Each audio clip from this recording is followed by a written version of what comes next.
themselves. Yeah. And that was one of the things my parents used to bitch about. They're like, they would always say to me whenever I wanted something different, well, why do you have to be so different? And then if I said I wanted something everybody else had, they say, well, why do you have to be like everybody else? It's like, you know what? Fuck, I just like what I fucking like. I got my fucking motivation. I'm trying to get pussy. Well, yeah, and you're trying to figure out who you are. Yes. You have to mix it up because you aren't quite sure. Am I a farmer? Am I the rebel? Am I the rocker? You don't know. You got to try it all out. I distinctly remember one time when my mom was taking me shopping for school, she's like, what do you want for pants? I said, I want leather pants and a polo shirt. And she goes, well, that sounds like you're trying to be a preppy or a punk rocker. Which is it? And I go, both. I didn't realize that it was a thing, that it wasn't a thing. I just figured I wanted that shirt with those pants. Nobody had leather pants. I couldn't have found leather pants. I could find leather pants in Peoria now. I always thought I wanted leather pants. We all think we do. I still do. You have to be the right... If you aren't 6 foot tall and weigh 130 pounds, you have no business wearing leather pants. No, can you imagine the stink that must be in those pants that you trap in there? God, I mean, I never met Slash, but I did meet a couple rock people that had leather pants. Yeah. And they didn't smell the best. Well, and that's okay because they're rock and roll. Yes. But you don't want to go to high school in your leather pants. No. Well, if you went to high school with leather pants, you better have some fucking game. You can't just walk in there and not back that shit up because you have leather fucking pants on. And they can't be shitty leather pants. My cousin had leather pants, and they were like the fake leather pants, and they fit weird. And I was like, dude, you can't walk around in those things. And she was like 5th grade. I was like, dude, that's not a good look for you. And she was sporting that shit around with like a fucking, Hello Kitty shirt on. The same dichotomy that I was trying to pull up, that I wanted my mom to pull off for me from Northwoods Mall. And that wasn't going to happen. That's a bad choice. What is that, a blue polo with a pink horse on it? And then you got leather pants? Are those Air Jordans with that? Like, what look are you going for? Spiky hair on one side. And you probably bought, the pants at Bugle Boy. Right? Oh, I asked it, that Bugle, was it Bugle Boy? Yeah, Bugle. Chess King. Chess King was Chess King. Yes, Chess King was a very cool store. Yes. Bugle Boy was a little step under Chess King. And then what was the other store that was like way preppy that we shouldn't have been shopping at? I remember Dick Suckers? Was it Dick Suckers? No. Was it Mustache Blowjobs? No, but I remember all they sold was like polo gear. No, I know what you're talking. I just can't remember the name of the store. And I remember I had to have a polo sweat. And I remember I spent like 2 weeks of pay from the pizza company on one sweatshirt. I remember the sweatshirt you bought. You may have, because all I know, I had the big giant freaking horse on the guy playing polo on the front of it. Yeah, I remember it. Yeah. No, I really do remember that was through my preppy stage. Yeah. I kind of went through a preppy. We all did. Style. Miami Vice was big. I did that too. I got pictures to prove it. One of my senior pictures, I am in white pants and a pink sweater and white patent leather shoes. I remember that. Yeah, that was horrid. My mom still has it hanging up. Oh, fuck. Yeah. Those are brutal reminders, man. Yeah. Rocking the mullet. Yeah. God, the mullet.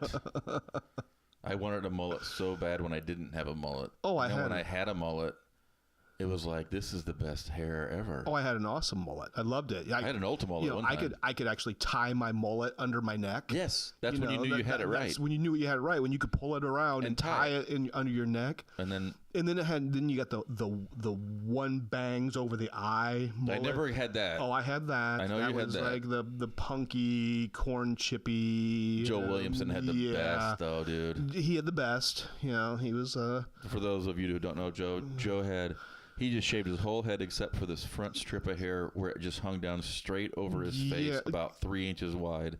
Google Misfits.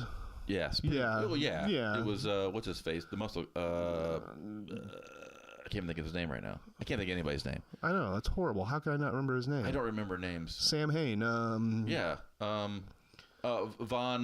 Somebody Von... Yeah. That dude. D. Starts with D. Yeah, Von De. Yeah, I don't know, but just Google it. It's not a metal show yet. Yeah. Or a punk show. Are we still running over there? I believe so. Yeah, we are. That's cool. How long have we been going? Hour 35. Oh, all right. Hour 35. You didn't like punk music, did you? I liked the Exploited, but I wasn't into punk at all. But I did enjoy the Exploited and a couple other ones actually that Joe Williamson turned me on to back in my skate days. Yeah. And so I kind of, but I loved punk music. I did, but it's for me. Okay, what? And I still listen to punk music. All right, what kind of music do you think that I like? What's a music that I like? What's a genre? That's a kind of a bullshit question. I know, I already know the answer. But what's anybody who knows me at all? What they're music do I like? People are gonna assume that you are just a big death metal. Yeah, I like. But I know that's not true. I know the truth. Yeah, I only like 2% of metal. Yeah, probably. And I'm the same way. I listen. But it's my favorite. That 2% is my favorite genre. Yeah, I listen to very little metal, believe it or not. Me too. I used to listen to a lot. Now I listen to very little. What's your favorite music right now? My favorite music right now is probably just 70s rock. Like Kansas? No, not Kansas. I'm talking more, Allman Brothers, more Southern rock. Southern rock, just that dirty rock and roll, just stripped down, Pat Travers. kind of, suede leather fringe jackets and funky haircut. Yeah, I mean, I like that. I like that kind of music. Southern rock quite a bit. Which surprises a lot of people. But I listen to a lot of types of music. My favorite music, and it has been probably for the last 15, 20 years, my favorite music by far is 70s funk. I do like the Gap Band. Yeah, anything that's James Gang. Yes, I love James Gang. Yeah. That whole I like. If you have Sirius XM, turn it to channel Classic Vinyl. That's about the only station I listen to anymore. Yeah, so I listen to on Sirius. I don't listen too much, other than I listen to news. Howard.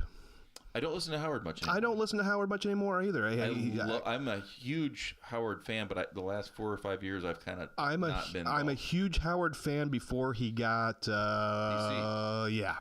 When he said when Gary the retard became Gary the special Gary the adult, Gary the Wendy, special, it's Wendy the special adult, something whatever. like that, and when he started and he did that with everything coincided with Artie left, and then he hired the chick, Lisa G. No, I hated Lisa G. Oh. I know you did too. Oh. I couldn't stand her voice. Everything about her. When she said, I don't know who somebody on the show was named Booker or somebody that was, and she said, I can't if I ever forget it. She goes, Booker. Booker, and she would emphasize that Booker. Oh, that's Booker. I'm like, fuck you, Lisa G. Don't overpronounce your shit because it makes me fucking nuts. Fuck you. Yeah, fuck you, Lisa G. But Howard's unraveling, and to Howard's defense, he can chronologically explain the fall off of fans because he's like, this is when I stopped doing this, and everybody like this is when I stopped doing this, and it's a natural evolution. I mean, he has grown and he's had to change and adapt to what the PC people out there will accept. Yeah, and that's how he got Paul McCartney on there. That's how he gets the big name. He's not going to have doing the fun. He's not going to have Paul McCartney in the same room as the stripper sitting on the speaker. It's not going to happen. It's not going to happen. Yeah. Even though he still does it, it's just different. Yeah, it's different. He no longer, and he's got a bunch of liberals on there now. It's like, I mean, I know that he's a liberal. He brought the Kardashians on his show. That was it. That was probably about the last time I ever listened to Howard Stern. And it wouldn't surprise me if he has Kathy Lee and Hoda on because that's where he's at now. Yeah, and he went from, Love Howard. Always will. I remember watching him. I don't know if you remember this, but even like when we were young here in Farmington, Illinois, there was some weird channel that we would get, and his New York televised show was on TV. Oh yeah. And the NBC show. Yeah. So I'd watch it. I've loved Howard forever, but he became a mega celebrity. And all of a sudden, other mega celebrities became important to him. Yes. We're no longer making fun of that. We're now wanting to be. We want to have dinner with Elton John, right? and then he doesn't make fun of anything. No, he doesn't. Now, and that's what the fun was. Yeah. A lot of it was. It was. And it's like and it has went away. It's just like, oh damn it. For whatever it was. I started listening in '97, and then I quit listening about 3 or 4 years ago.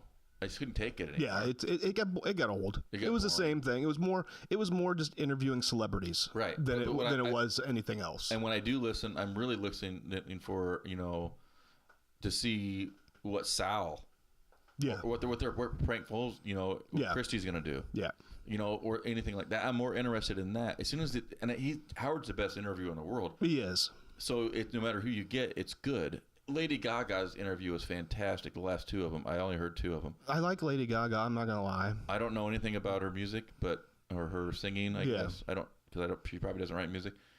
She does actually. Does she? Yeah, she actually. Does she play piano or something? Yeah, she actually plays instruments, writes her own music. Oh, then I love her.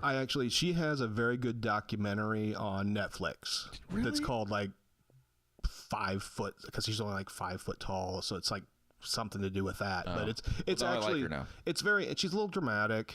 But, maybe I don't like her as much as I and she's a little dramatic, but she's talented. She's a really good interview. Yeah. And he's really good at getting that out of her. Yeah. So I love that about him, but I had to tune him out. And on my satellite radio, which I've had since 2005, I had Sirius since 2005.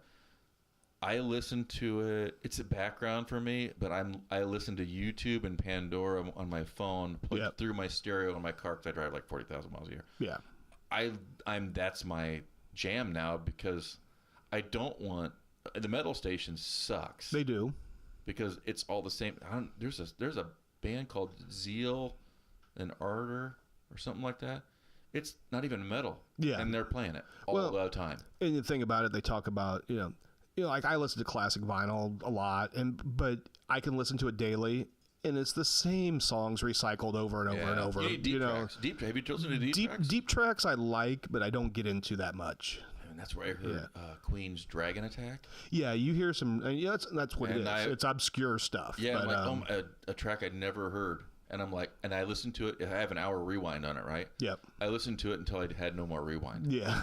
It's a 4-minute song. I listened to it like 16 times. Because I was so impressed with it. This is like 3, 4, 5, 6 years ago, probably. I don't know. But I love music. I mean, me too.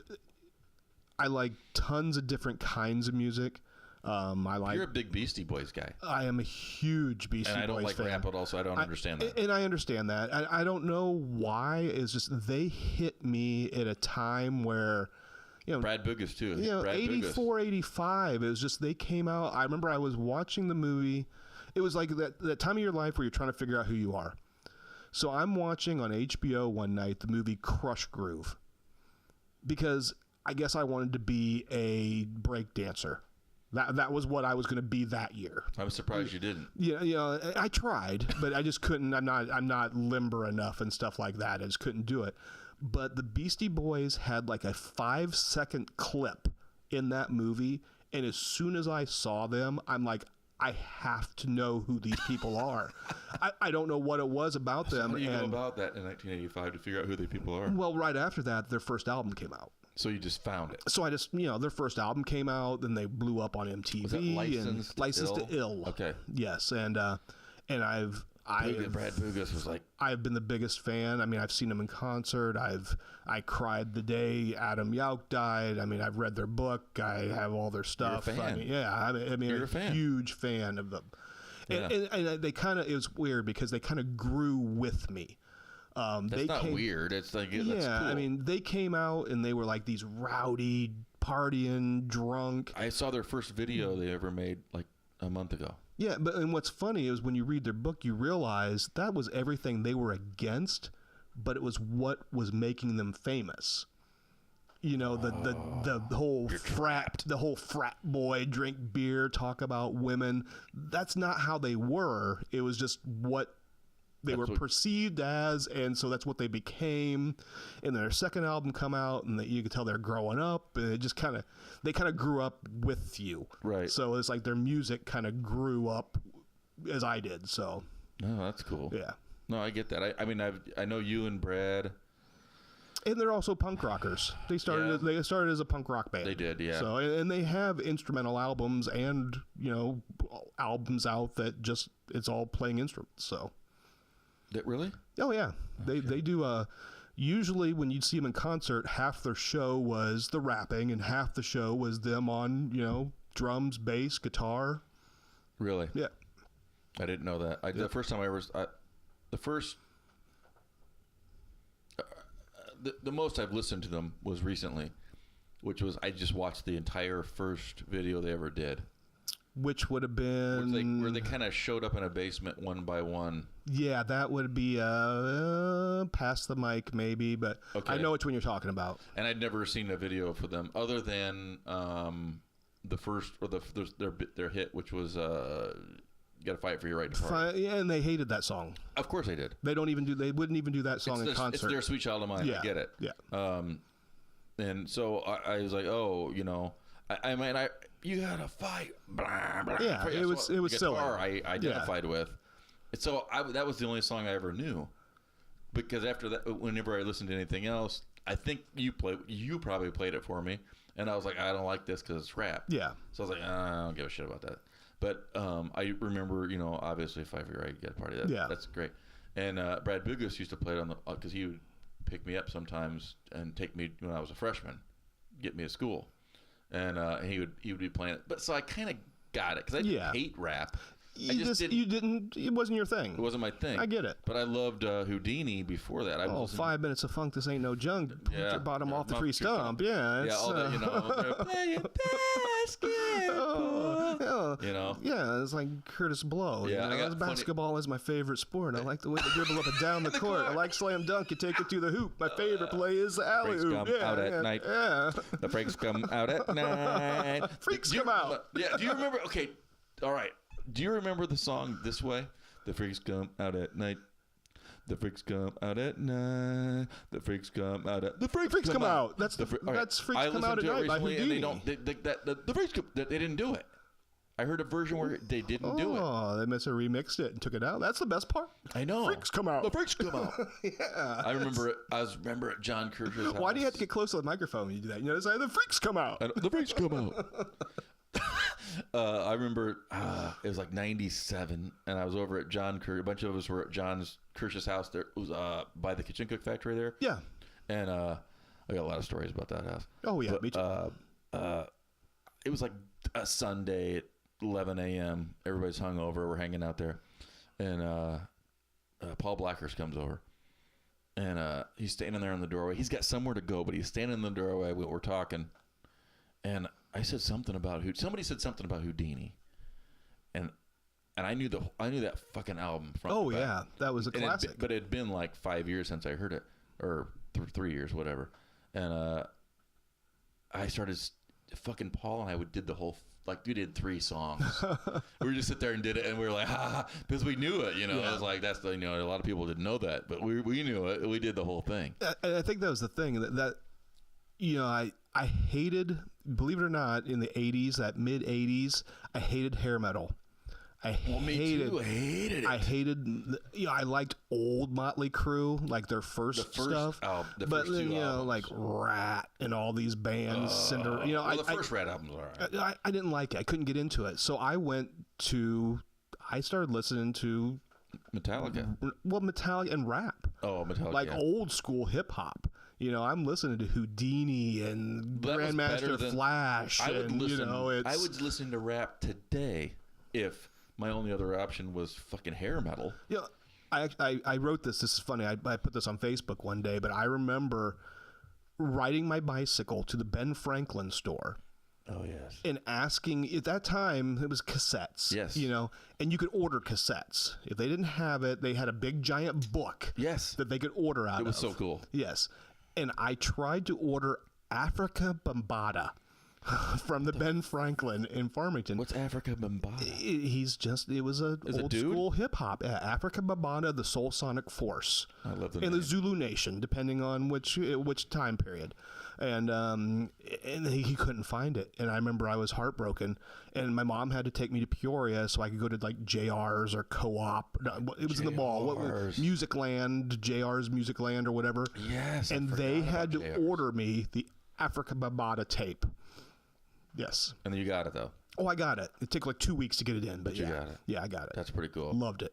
I have a story about Ben Franklin. I have 3 stories about Ben Franklin. I'll just do one. Okay, just do one. Since we're doing cassettes, I'll stay on that, which is not the best story, but when at the time I would buy all the metal magazines, and so that's how I would find out about new music. Yeah, and did you tape them all over your bedroom wall? No. Oh, no, I wasn't that dude. Oh, I was that guy. I was reading these fucking things, and I was looking for new music. Yeah. New metal, and people would always say, Chris Peckham would always say to me, "How the fuck are you finding?" Because I'd play him something. He'd go, "How do you fucking find this?" Because I read the metal magazines. So one time I read a review of Voivod. So I'm like, oh, it's supposed to be awesome. So, it's like $6 to get the cassette. They have it at Ben Franklin. No, that's I'm amazing. Like, holy shit. So I get it. I pop it in my fucking car. And it's the worst thing I've ever heard. I think it was Chaos something. I forget the name. Who is this? Voivod. I don't even know who that is. VOI.